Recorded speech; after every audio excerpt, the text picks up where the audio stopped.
네, 안녕하세요. 노블라인의 백현욱입니다.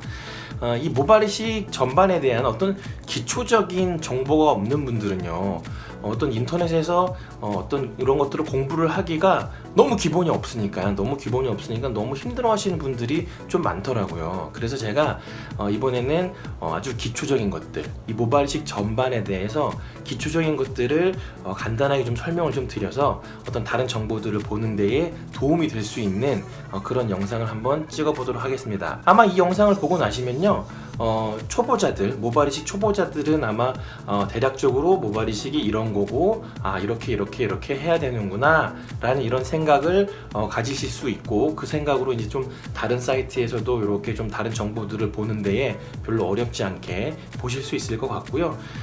모발 이식 고급자들, 그러니까 모발 이식 정보에 대해서 어느 정도 좀 공부를 하셨던 분들도 지금 본인이 생각하고 있는 게 올바른 건지, 내가 좀 균형감 있게 보고 있는지 아닌지를 한번 체크해 볼 수 있는 그런 시간이 될 것 같아요. 제가 말씀을 드릴 건요, 이 모발 이식 수술 방법이 종류가 어떤 게 있고, 어떤 뭐 장단점이 있는지 이런 거에 대해서 설명을 드릴 거고요.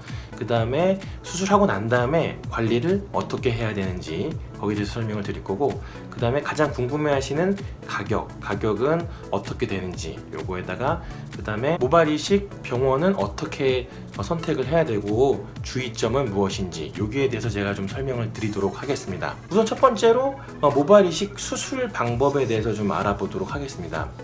이 모발 이식 수술이라는 건요, 기본적인 컨셉은 모발이 많은 곳에서 모발이 부족한 곳으로 옮겨 심는 거예요. 그래서 어떤 분들은 여기 턱수염 털이 많으신 분들은 턱수염에 있는 모발들을 머리에다 심기도 하고, 가슴털이 많으신 분들은 가슴에 있는 걸 뽑아다가 머리에 심기도 하지만, 가장 일반적인, 가장 많이 하는 모발 이식은 뒤쪽에 있는 모발들을 앞쪽으로 옮겨 심는 수술을 의미합니다. 왜냐하면은 일반적으로 남성형 탈모, 그러니까 전체 탈모의 95% 이상을 차지하고 있는 이 남성형 탈모 환자들의 대부분은 뒷머리는 괜찮은데 이 정수리 쪽, 앞쪽이랑 정수리 쪽만 빠지는 게 특징적인 거거든요. 그래서 모발 이식은 수술이 두 가지 단계로 이루어집니다. 항상 두 가지 단계로 이루어져 있어요. 모낭을 채취하는 단계가 있고, 그 다음에 모낭을 심는 단계, 이게 두 가지 단계로 항상 나눠지겠죠. 그런데 이 모낭을 채취하는 방법, 그 다음에 심는 방법이 한 가지가 아니에요. 여러 가지 방법들이 있습니다. 그래서 모발 이식은 여러 가지 방법으로 나눠지게 되는데, 우선 채취하는 방법에 따라서 두 가지로 나눠지고, 그 다음에 심는 방법에 따라서 또 두 가지로 나눠집니다. 채취하는 방법에 따라서 첫 번째로 절개법, 그 다음에 두 번째로 비절개법, 이렇게 두 가지로 나눠줘요. 이게 이제 절개 비절개라는 말을 쓰지 말자라고 하시는 그런 원장님들도 있긴 한데, 이게 너무 이렇게 나눠진 게 너무 굳어져 있어서 다른 말을 쓰면 참 사람들이 알아듣기가 힘드시더라고요. 이 절개법은 영어로 하면은 뭐 FUT라고도 이야기를 하고요. FUT, 아니면 이거를 스트립 방법이라고도 이야기를 합니다. 그리고 이거는 영어로 FUE라고 하고요. 다르게 부르는 또 이름은 없는 것 같아요. 이렇게 비절개, 아니면 FUE, 아니면 우리나라에서는 이제 모낭 단위 적출술 이렇게 표현을 하기도 합니다. 이게 Follicular Unit Extraction이라고 해서 이게 모낭 단위 적출술, 이렇게 두 가지로 나눠져요. 근데 쉽게 말씀을 드리면은 그냥 절개랑 비절개로 나눠진다, 이렇게 생각하시면 간단할 것 같아요. 근데 절개법이 가장 오래된 방법이고요. 또 가장 많이 행해지고 있는 그런 수술인데, 절개법은 어떻게 모낭을 채취하냐면요, 뒤쪽에 이렇게, 이 뒤통수라고 합시다. 귀가 이렇게 있고요. 귀가 이렇게 있고, 뒤쪽에 탈모가 진행이 돼도 이렇게 보면 이 정도까지면 진행이 되고, 이쪽에 나머지는 괜찮잖아요. 일반적으로 볼 때는 괜찮잖아요. 그래서 이쪽에 머리카락이 많은 부위에 요만큼 정도를, 피부를 이렇게 길게 잘라냅니다. 잘라내고, 그럼 이 살덩어리가 또 떨어져 나오겠죠. 떨어져 나오고, 그 살덩어리에 붙어있는 머리카락들 엄청 많이 붙어있겠죠. 여기는 머리카락이 많은 데니까 그 살덩어리에 붙어있는 머리카락들을 하나씩 모낭 분리사들이 하나씩 분리를 한 다음에, 그 다음에 하나씩 심는 게 절개법이에요. 절개법이고 이 뒤쪽에 뽑은 데는 뒤쪽에 이렇게 잘라낸 데는 여기는 살이 떨어지고 나면은 여기는 꼬매놔야겠죠. 이렇게 꼬매놓으면 나중에 이렇게 큰 흉터가 생기는 게 아니라 일자로 이렇게 가는 흉터가 생기겠죠. 이렇게 가는 흉터가 생기게 됩니다. 그 다음에 이 비절개법은 어떻게 하는 거냐면요. 이게 이제 요게 피부고 요게 모낭이라고 생각을 머리카락이 이렇게 있어요. 그러면은 이 머리카락을 비절개로 절개를 하지 않고 뽑는다는 건데 사실 아주 작은 절개가 들어가죠. 뭐냐면은 이 모발 주변에 아주 작은 펀치 있잖아요. 펀치 아시죠? 종이에다 구멍 뚫는 펀치를 갖고서는 모발 주변을 한번 슉 도려내는 거죠. 그러니까 이 모발 주변을 슉 도려낸 다음에 그 다음에 하나씩 잡아 빼는 그런 작업을 하는 겁니다. 그래서 이 뒤쪽에서 구멍을 뽕뽕뽕뽕 머리카락 주변을 이렇게 해서 펀치를 낸 다음에 그걸 하나씩 잡아 빼는 그런 수술 방법을 비절개라고 하겠죠. 그러니까 이제 비절개는 흉터가 안 생기는 건 아니에요. 이 뽑은 데가 이렇게 조그만 점처럼 흉터가 생기고 그 대신에 이렇게 긴 일자의 흉터는 생기지는 않겠죠. 하지만 이렇게 점점점점점점점 이런 작은 흉터들이 생길 수가 있어요. 왜냐하면 우리 몸은요, 빈 공간이 있으면은 구멍을 뻥 뚫어서 거기를 살을 뽑아내면 빈 공간이 남게 되는데 우리 몸은 빈 공간을 그냥 두지 않아요. 거기를 상처 조직으로 이렇게 메꾸게 되는데 그 상처 조직은 주변에 있는 피부들보다는 약간 색깔이 하얗게 됩니다. 제가 옛날에 보여드렸죠. 저도 옛날에 개한테 물려서 이렇게 보면은 이런 흉터 자국이 있는데 이게 다른 주변 살보다 약간 하얗잖아요. 이런 하얀 점들이 이렇게 생길 수 있다. 이걸 뭐 전문 용어로 화이트 닷이라고 그러는데 그건 전문 용어가 아니죠. 그것도 하얀 점이란 영어죠. 뭐 화이트 닷 뭐 이렇게 얘기하시는 분들도 있는데 그냥 하얀 점이 생긴다. 이렇게 생각하시면 돼요. 이 비절개는 이렇게 하나씩 뽑는 거고 이건 바늘 구멍들이기 때문에 이렇게 절개를 하는 것보다 아무래도 통증은 조금 적을 수 있습니다. 그 다음에 아무래도 이게 이렇게 확 큰 절개를 한다는 어떤 그런 부담감이 없는 건 확실하죠. 그리고 이 모낭을 채취를 하는 이 모낭을 채취하는 과정이 상당히 까다롭기 때문에 아주 숙련된 의사가 하지 않으면은 모낭에 손상이 생길 가능성이 조금 더 높기는 해요. 아무래도 절개를 한 다음에 이거를 눈으로 이렇게 보면서 쪼개는 것보다는 이렇게 바깥에서 손으로 어떤 바늘로 이렇게 팍 찔러가지고 모낭 손상 없이 뽑는 게 훨씬 더 난이도가 어려운 걸로 되어 있습니다. 하지만 장비들도 많이 좋아지고 그 다음에 어떤 수술 방법들 이런 것들이 많이 개발이 되고 그 다음에 저처럼 이 비절개 모발 이식만을 전문적으로 하는 몇 년 동안 해온 그런 의사들의 숫자가 늘어나서 이제는 공식적인 세계 모발 이식 학회에서도 어떤 모낭 손상률이나 생착률은 두 개가 별 차이가 없다라고 이야기를 하게 되어 있어요. 본인이 아마 그 절개를 할지 비절개를 할지를 결정을 하는 건 상당히 어려운 일일 수 있습니다. 왜냐면은 인터넷에 돌아다니는 자료들이 이런 것들이 의사 선생님들마다 생각하는 게 다 다르기 때문에 뭐 헤어라인은 절개로 해야 된다, 뭐 흉터 같은 건 뭘로 해야 된다, 뭐 이렇게 뭐 말씀들을 하시는데 어떤 절대적인 건 없고요. 그 병원 상황에 맞춰서 어떤 예를 들어서 갔는데 절개를 엄청 잘 하시는데 비절개 케이스가 많지 않으셔서 조금 잘 못하시는 분들, 그런 분들한테는 절개로 수술 받는 게 아주 훌륭한 그런 결과를 얻으실 수 있을 거고요.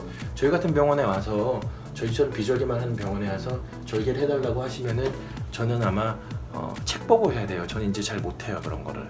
그 다음에 이제 심어야죠. 뽑아서 이제 모낭을 채취를 했으니까 뭐 절개를 해서 뽑던 비절개를 해서 뽑던 모낭을 채취를 했어요. 채취를 했으니까 이제 심어야죠. 이 심는 법에 따라서도 두 가지로 나눠집니다.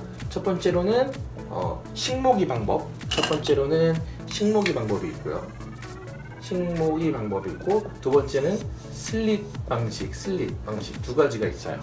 우선 슬릿 방식부터 설명을 드릴게요. 그게 좀 더 편할 것 같네요. 슬릿 방식은 피부가 이렇게 있으면은 피부에 구멍을 뿅 하고 냅니다. 구멍을 의사들이 와서 작은 바늘이나 작은 칼날을 들고서는 구멍을 뿅뿅뿅뿅 여러 개 만들어 놓죠.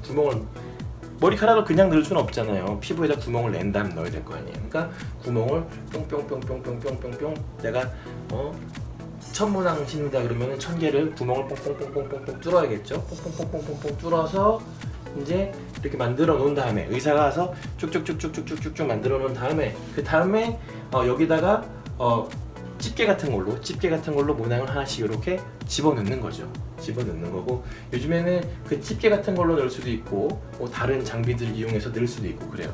그래서 슬릿 방식은 특징이 뭐냐면은 미리 먼저 구멍을 뽕뽕뽕뽕 만들어 놓은 다음에 그 다음에 나중에 넣는 작업을 따로 한다라는 게 이제 슬릿 방식이고요. 두 번째로 이 식모기 방식이라는 게 있어요. 식모기 방식은 뭐냐면요, 요 바늘 요런 기계가 있어요. 식모기라는 기계가 있어요. 샤프같이 생겼죠. 제가 이거 설명해 놓은 영상이 있으니까 궁금하시면 보시면 돼요. 요런 기계가 있는데 이 기계에다가 모낭을 끼워 넣으면요, 끝에가 바늘로 되어 있어요. 이 바늘 안에다가 모낭을 끼워 넣으면은 이 식모기로 구멍을 뽕 뚫으면서 모낭을 두고 나오는, 그러니까 구멍을 뚫는 작업과 모낭을 넣는 작업을 동시에 하는 이런 식모기 방식, 이렇게 두 가지로 나눠집니다. 네, 그래서 이렇게 두 가지로 나눠지는데 어떤 게 더 좋냐, 뭐 어떤 사람한테는 뭘 어떻게 해야 되느냐, 뭐 이런 거에 대해서는 아직도 의사들이 많이 싸우고 아직까지 정답을 못 내리고 있어요. 정답이 여태까지 안 났다는 거는 어떻게 생각하시면 되냐면요, 뭘로 하던 큰 상관은 없다는 겁니다. 어떻게 해도 결과를 잘 내는 의사 선생님들은 꾸준히 결과를 잘 내요. 그러니까 제 생각에는 뭐 거기는 슬릿으로 하는 병원이니까 더 성공 확률이 높아 라고 생각한다거나, 거기는 뭐 식모기로 하니까 더 뭐 성공 확률이 더 높아. 식모기는 의사가 심거든요. 심는 건 의사가 심고, 이 슬릿은 구멍을 의사가 보통 내고, 심는 거는 또 간호사들이 심는 경우들이 대부분이고, 또 의사가 심는 병원들도 있어요. 그런 병원들도 있지만 대부분 또 이제 간호사들이 듣고, 그러니까 식모기는 의사가 넣으니까 뭐 그게 더 뭐 결과가 더 좋아, 이렇게 아직은 그렇게 어떤 정답이 있는 상태는 아닙니다. 어떤 병원이든 간에 그쪽으로 오랫동안 하신 분들은 다 좋은 결과들을 내고 있으니까, 어떤 이런 수술 방법 때문에 그게 더 좋은 거다, 이게 더 나쁜 거다, 이렇게 판단하는 거는 이제는 좀 맞는 말이 아닌 그런 상황이 됐어요. 그래서 다시 수술 방법에 대해서 정리를 해드리면은, 모발이식은 모발이 풍성한 곳에서 모발이 없는 곳으로 옮겨 심는 방법이라서, 모발 이식 단계는 채취와 심는 그런 두 가지 단계로 나눠지고, 채취를 하는 방법에 따라서 절개와 비절개, 심는 방법에 따라서 식모기와 슬릿, 이렇게 두 가지로 나눠지는데 뭐 어떤 큰 차이는 없다.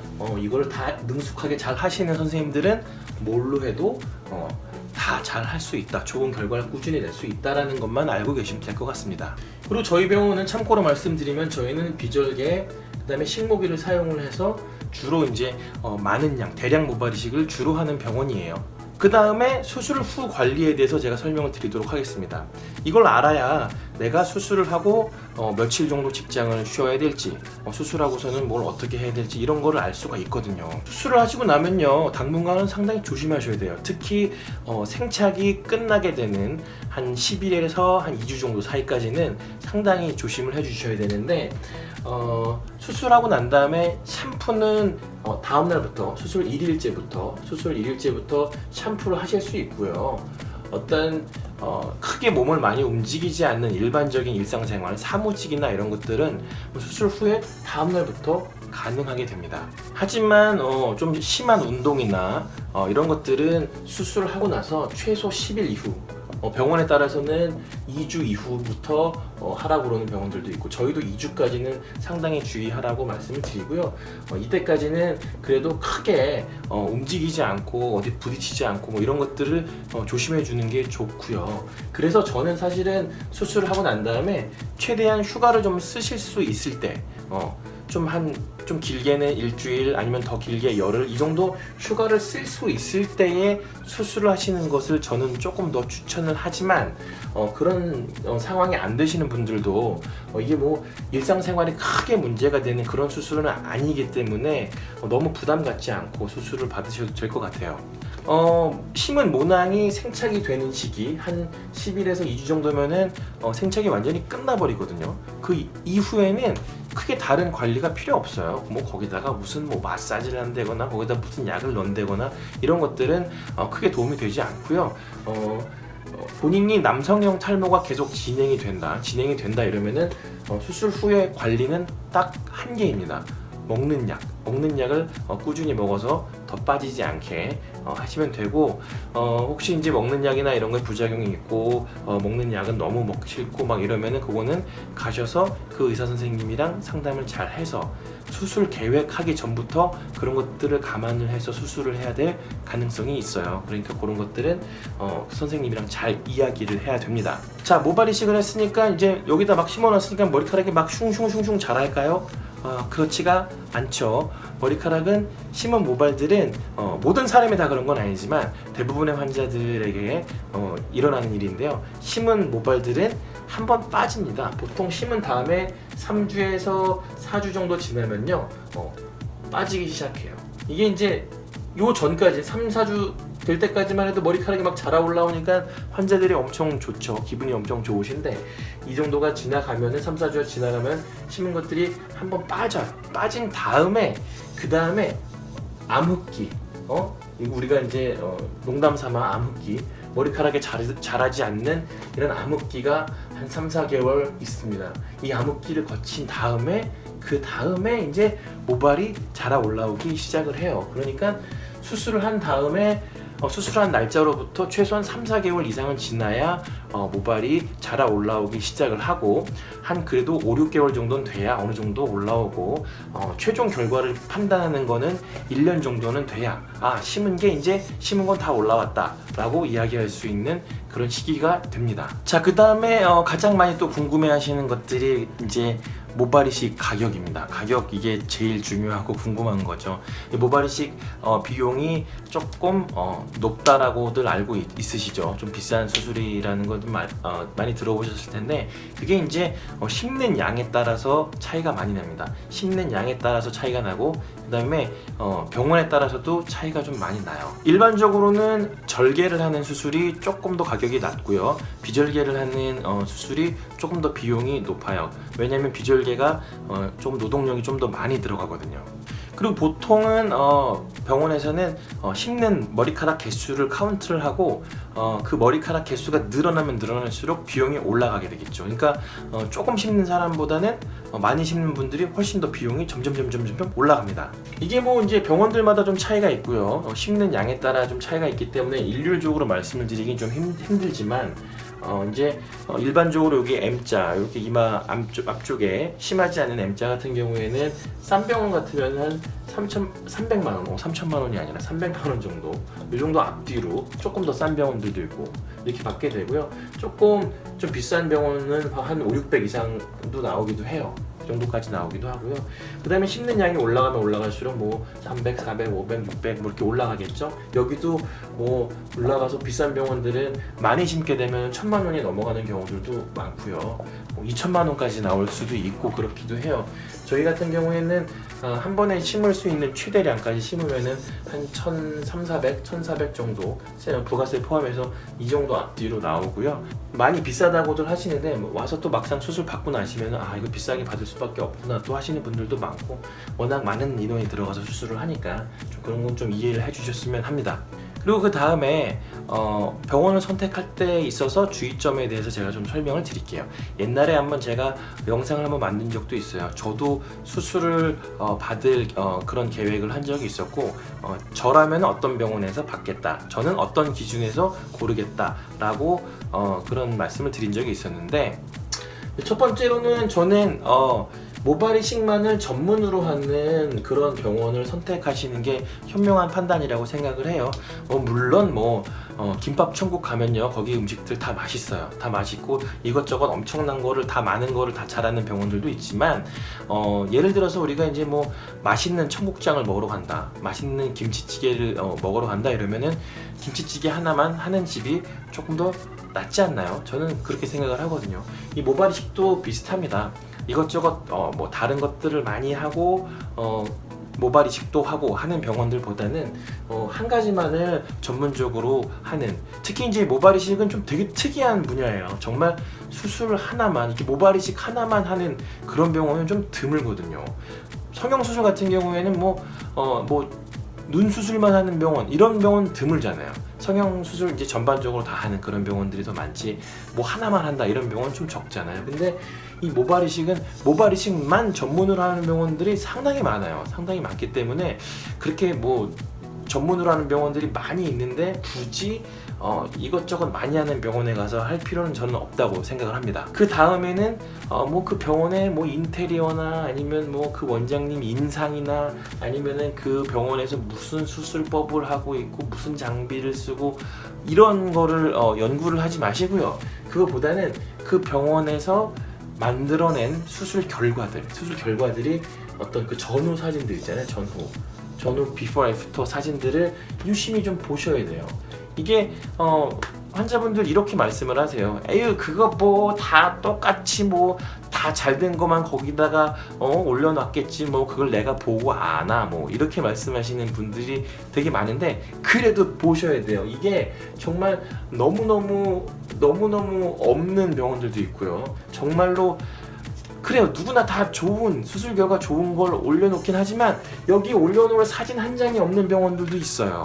그렇기 때문에 이 전후 사진들이 충분히 많이 있고 수술 결과들이 좋은지, 저는 사실 요즘에는 그냥 사진으로만 보는 게 아니라 요즘에는 이제 수술 결과를 동영상으로 보여주는 병원들이 많이 늘어났어요. 이 사진 같은 경우에는 조작도 많이 가능하고 정확하게 보여주는 게 좀 힘들기 때문에 동영상으로 요즘에는 보여주는 병원들이 자신 있게 빗질을 샥샥샥 해가면서 보여주는 병원들이 있기 때문에 저는 이렇게 그냥 전후 사진들, 전후나 이런 동영상 같은 것들, 이런 것들을 좀 신경을 좀 많이 쓰는 그런 병원들을 찾아가시는 게 그래도 수술을 망칠 가능성을 좀 낮출 수 있다고 저는 생각을 합니다. 그리고 마지막으로 말씀을 드리고 싶은 건요, 이 모발 이식이 모든 어떤 그런 기적과 같은 그런 치료법은 아니에요. 이 모발 이식도 한계가 있습니다. 한계가 있어요. 이 한계에 대해서 정확하게 알고 수술을 받으셔야 돼요. 저희가 수술적으로 올릴 수 있는 밀도나 자연스러움은 100%에 갈 수가 없어요.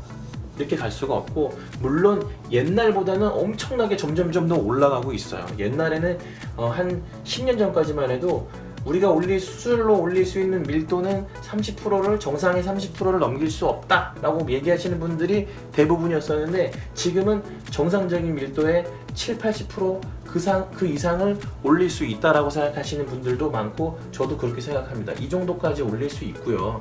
이거보다 조금 더 올릴 수도 있을 것 같기도 한데, 물론 이 100%까지 가는 거는 아직은 진짜 힘든 일이에요. 힘든 일이고 100% 자연스럽게 이런 것도 없고요. 그 다음에 뒤쪽에서 뽑은 모발을 뽑은 곳에서는 다시 모발이 올라오질 않거든요. 그러니까 뒤쪽에서 뽑을 수 있는 모발의 숫자가 제한이 되어 있어요. 제한이 되어 있기 때문에 탈모가 심한 경우에는 여기서부터 여기까지 다 새까맣게 만들 수가 없다는 거죠. 그래서 모발 이식이 아주 100% 성공적으로 됐다 하더라도 아주 뭐 정상인처럼 만들거나 이런 거는 아직은 한계가 있다라는 거를 꼭 기억하셨으면 좋겠습니다.